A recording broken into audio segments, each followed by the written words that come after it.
Good morning, everyone. It's a pleasure to be speaking to you about the future of education.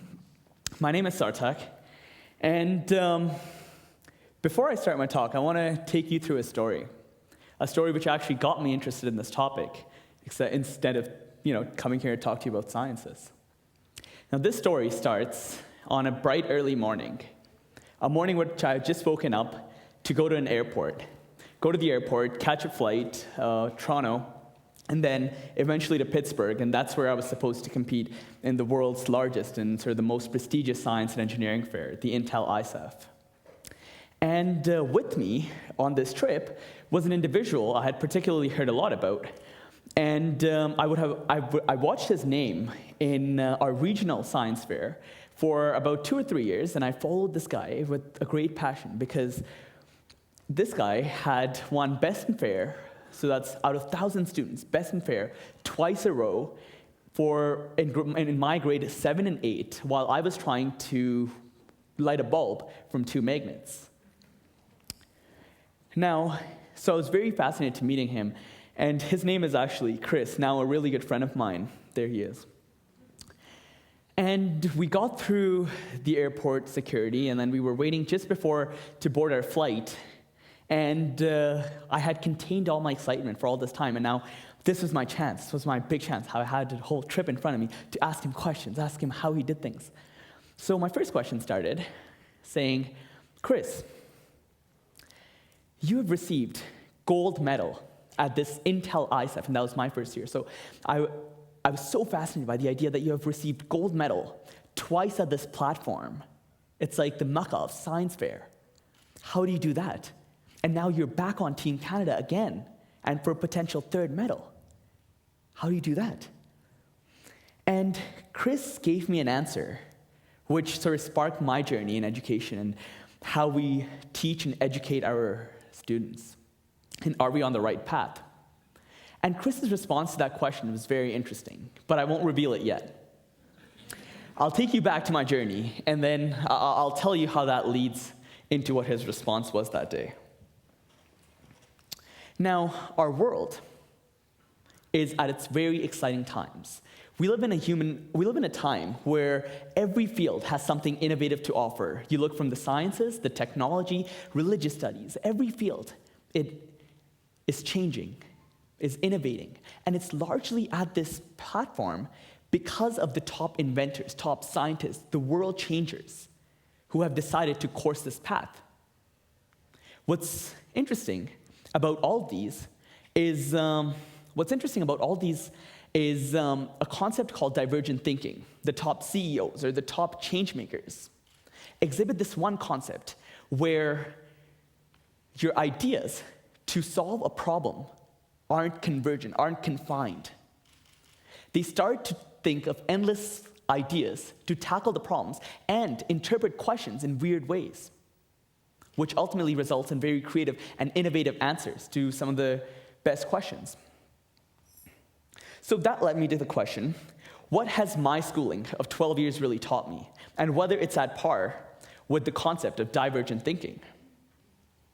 Now, as I started to do a little bit of research, I ran across a very interesting text. And this text said, it was a book, Creativity and Consciousness, and this book stated that at age 5, when we were little kids, we rank a score of 98% on what the gifted examination tests for. And this is, and a lot of the ideals of divergent thinking, creativity, innovation comes under this scale. Now, as we progress at age 10, so 5 years of our initial schooling, the score has now dropped to 30%. Going 5 years down the road, at age 15, this is at a frightening of 12%. And as adults, it's frightening because most of us sitting in this room, you guys are at a score of 2%. Now, I think that's frightening because I see this as a mini evolution. Evolution is a simple concept that what we select for is what's yielded in the population. Now, schooling, seeing by this graph, suggests that we're starting to select for non-creative behavior, a non-creative aptitude, and a very lateral way of thinking. There's a right or wrong answer. There's one right answer in those 4 multiple choice options. And that's frightening because it's dropping that level so steep that as adults, you have 2% left. Now, if you consider from that perspective, I don't consider myself a genius for going to this ISIF and doing these things, and I don't consider Chris genius either.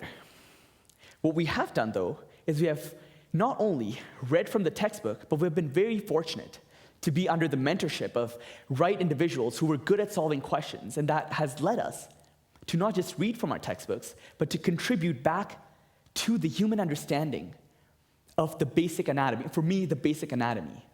And I've been able to contribute back to the literature, which says that we stand at the forefront of human knowledge, and I'm trying to push it just a little bit further with every day spent in the lab.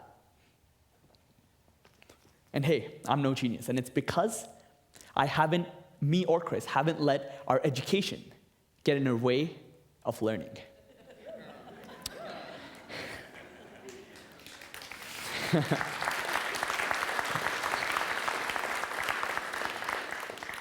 So take you back to the Intel ISIF, where a lot of my learning happened, not just science, but where we're heading as a future. Intel ISIF is a place which prides itself in bringing the top 1,500 students around the world for a science and engineering competition which challenges us to think beyond the textbooks. It prides itself in inspiring to change this world. But the funny thing is, this opportunity is reserved for 1,500 students every year, and I find that frightening. Now, this raises the question that, is this opportunity only available for 1,500 students, or can we extend it to the larger population and ultimately better our future by educating the right things to the next generation coming through? Now, while I was looking for the feasibility of this option, that whether can this only be contained for the elite sort of high school students, or can it be reached out, I ran across a country whose education system was trembling just 3 decades ago from today. This country was at its all-time lowest, where the high school graduates had nowhere to go. They didn't have the education they need. They didn't have the skill set. And at that point, being a socialist country, hint, hint, it decided to change its focus on equality. And the best thing they did was they got rid of standardized testing. Now, what this meant for students was, until age 16, you never had to write an exam. This got rid of competition. Another interesting thing which they did is, until the age of 7, you weren't even expected to show up in school because you were way too young. They didn't want to disturb that graph yet. Now, I don't know about you, but when I was 7 years old, and that country's Finland, by the way. I don't know about you, but when I was 7 years old, I was told to be like Einstein, Gandhi, or Mandela, and follow the ideals of those. And more realistically, if I want to have a good life, follow engineering, doctor, or lawyer. So the 3 predetermined paths.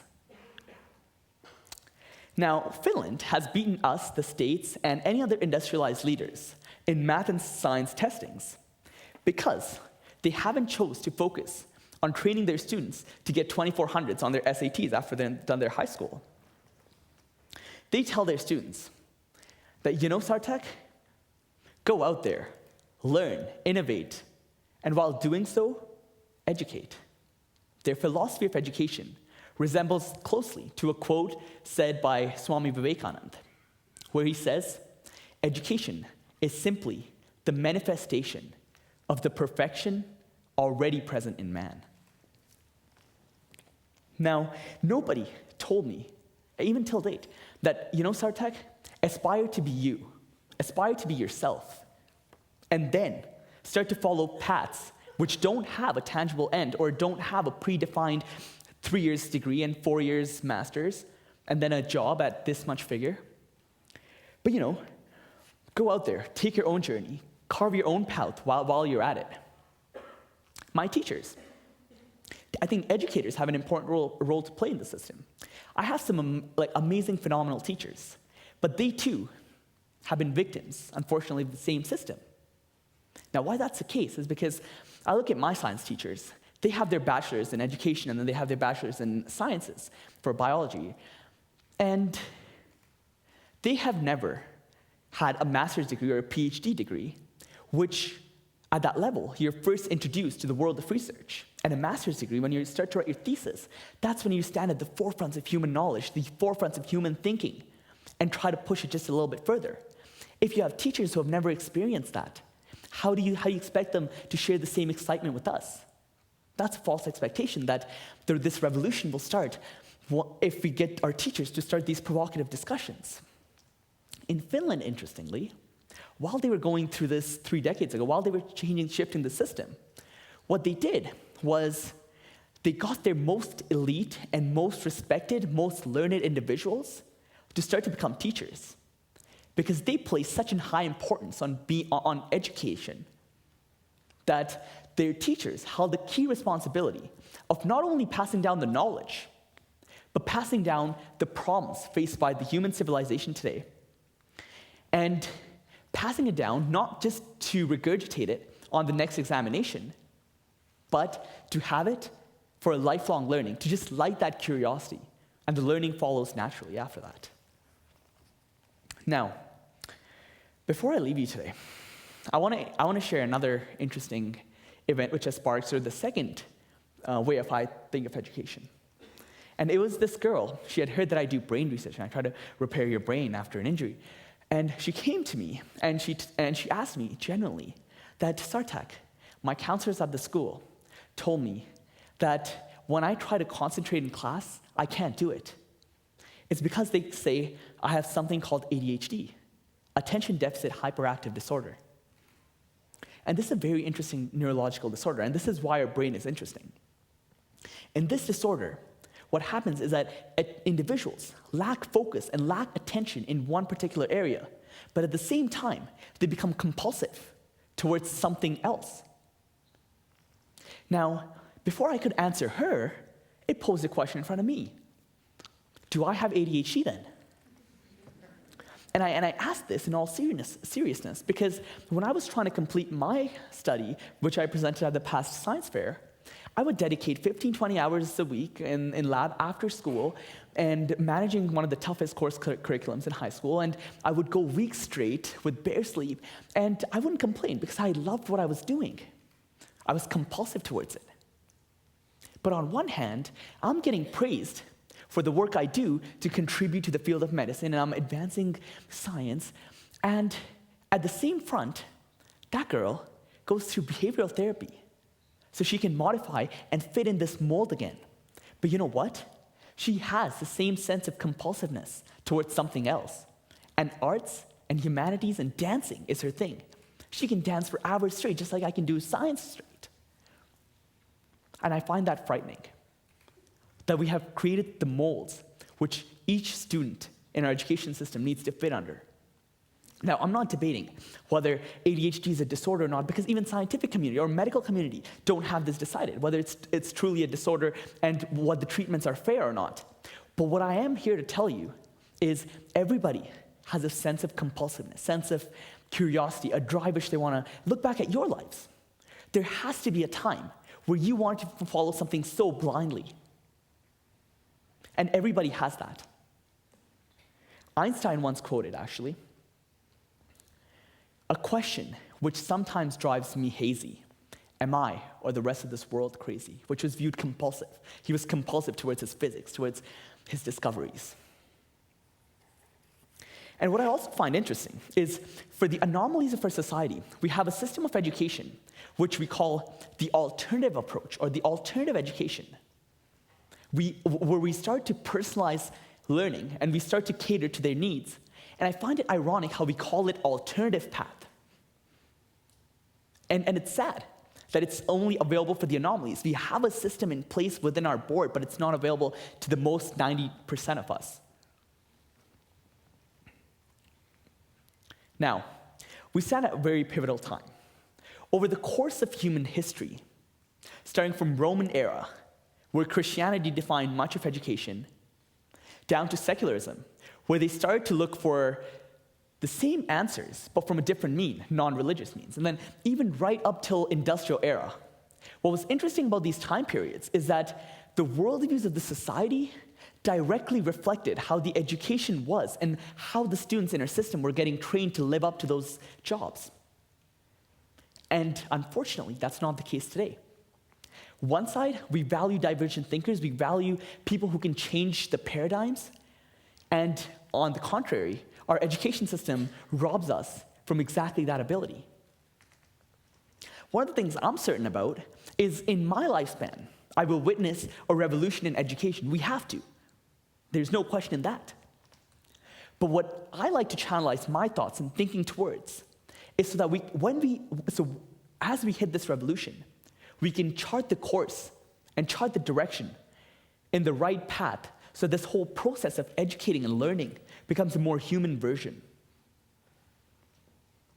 Now today, I challenge the policymakers, educators, politicians, people involved in the sector, and ultimately each person watching this TED Talk to break the idealizations of Gandhi and Mandela and reteach our students to be themselves, and then design an education system that doesn't tamper with that. Thank you very much.